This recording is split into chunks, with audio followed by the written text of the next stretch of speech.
በስመ አብ ወወልድ ወመንፈስ ቅዱስ አሐዱ አምላክ አሜን። ሰኔ 15 በዚች ቀን የሰማይ ጭፍራ የተባለ የቅዱስ ሚናስ ቤተ ክርስቲያኑ መሪውጥ በተባለ አገር የከበረችበት ነው። የዚህም ቅዱስ አባቱ አናቂዮስ ከሚባል አገር ነው። ስሙም አውዶክሲዮስ ነው። እርሱም አገረ ገዥነት ተሹሞ ሳለ ወንድሙ ቀንቶበት በንጉሥ ዘንድ ነገር ሰራበት። ንጉሡም ወደ አፍራቂያ አገር ሰደደውና በዚያም አገር ገዢ አድርጎ ሾመው። የአገሩ ሰዎችም ሁሉ ደስ አላቸው። እርሱም ለሰው የሚራራ እግዚአብሔርንም የሚፈራ ደግ ሰው ነውና። እናቱም ልጅ አልነበራትም። በአንዲት ዕለት ወደ እመቤታችን ቅድስት ድንግል ማርያም ቤተ ክርስቲያን በበዓሏ ቀን ገብታ የክርስቲያን ወገኖች ያማሩ ልብሶችን ለብሰው ከልጆቻቸው ጋር ደስ እያላቸው ሲገቡ አየቻቸው። በእመቤታችንም በቅድስት ድንግል ማርያም ስዕል ፊት አለቀሰች። ልጅም ይሰጣት ዘንድ ወደ ልጇ ወደ እግዚአብሔር እንድትለምንላትም ለመነቻት። በዚያ ጊዜም ከእመቤታችን ከቅድስት ድንግል ማርያም ስዕል አሜን የሚል ቃል ወጣ። ከዚህ በኋላም ወደ ቤቷ ገብታ ይህንንም ቃል ለባሏ ነገረችው። እርሱም የእግዚአብሔር ፈቃድ ይሁን አለ። ከጥቂት ቀኖችም በኋላ እግዚአብሔር ይህንን የተባረከ የከበረ ልጅ ሰጣት። የእመቤታችንም ስዕል ሚናስ ብላ እንደሰየመችው ስሙን ሚናስ ብለው ሰየሙት። ጥቂት ባደገም ጊዜ የቤተ ክርስቲያን ትምህርትንም አስተማሩት። 12 ዓመትም ሲሆነው በመልካም ሽምግልና አባቱ አረፈ። ከእርሱም በኋላ በሦስተኛ ዓመት እናቱ አረፈች። ቅዱስ ሚናስም ብቻውን ቀረ። መኳንንቱም አባቱን አብዝተው ከመውደዳቸው የተነሳ ሚናስም በአባቱ ፈንታ ምስፍናን ሾሙት። እርሱም የክርስቶስ አምልኮትንም አልተወም። ዲዮቅልጥያኖስ በካደ ጊዜ ሁሉም ሰዎች ጣዖትን እንዲያመልኩ አዘዛቸው። ብዙዎቹም ክብር ይግባውና በክርስቶስም በሰማዕትነት ሞቱ። በዚያም ጊዜ ሚናስ ሹመቱን ትቶ ወደ ገዳም ገባ። ታላቅ ተጋድሎንም እየተጋደለ ብዙ ዘመናትም ኖረ። በአንዲት ዕለት ሰማይ ተከፍቶ ሰማዕታትን የብርሃን አክሊሎችንም ሲያቀዳጇቸው አየ።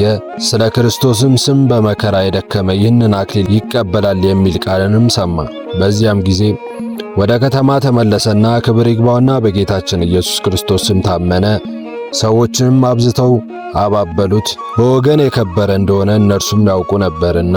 መኮንኑም ብዙ ቃል ኪዳኖችም ገባለት። ባልሰማውም ጊዜ ጽኑ በሆነ ስቃይ እንዲያሰቃዩትም አዘዘ። ማሰቃየቱንም በሰለቻቸው ጊዜ ራሱን በሰይፍ እንዲቆርጡ ታዘዘ። በመንግሥተ ሰማያትም የሰማዕትነት አክሊልንም ተቀበለ። ብዙዎችም በእርሱ ምክንያት ክብር ይግባውና በጌታችን ኢየሱስ ክርስቶስ ስም በሰማዕትነት ሞቱ።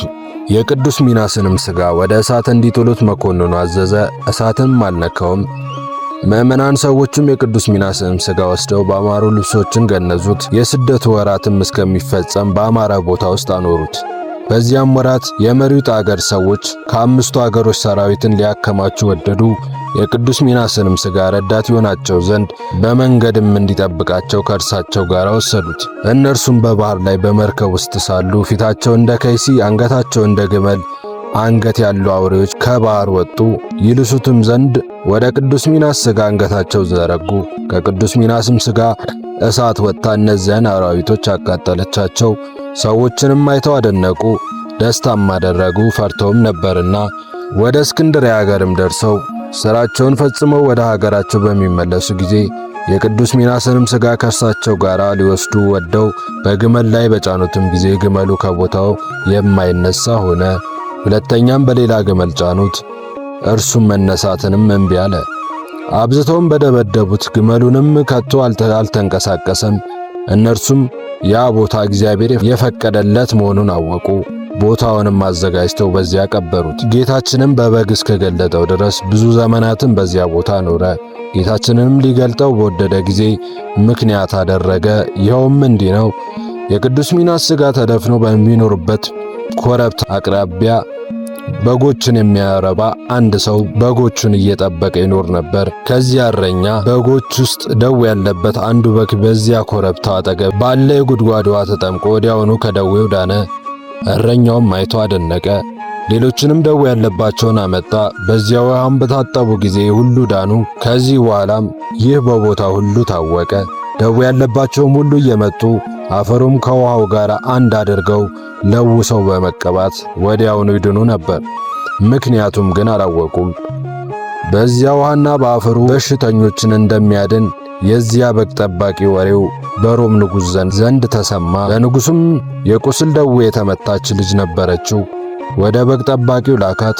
እርሱም በጎቹን እንዳዳናቸው አዳናት። እርሷም በተፈወሰች ጊዜ በዚያ ቦታ ፈውስ የሚደረግበትን ምክንያት ታውቅ ዘንድ ወደደች።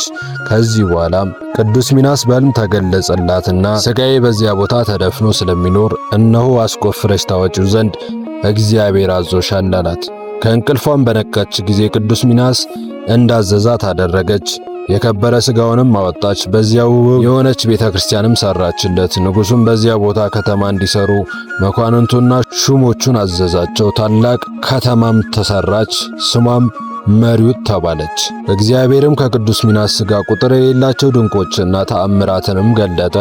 ሊቀ ጳጳሱም ከኤጲስቆጶሳቱ ጋር መጥቶ ቤተ ክርስቲያኑን በዛሬዋ ዕለት አከበራት። በዚያችም ቦታ የሚሰሩ ድንቆችና ተአምራቶችን ወሬ በቦታ ሁሉ ተሰማ።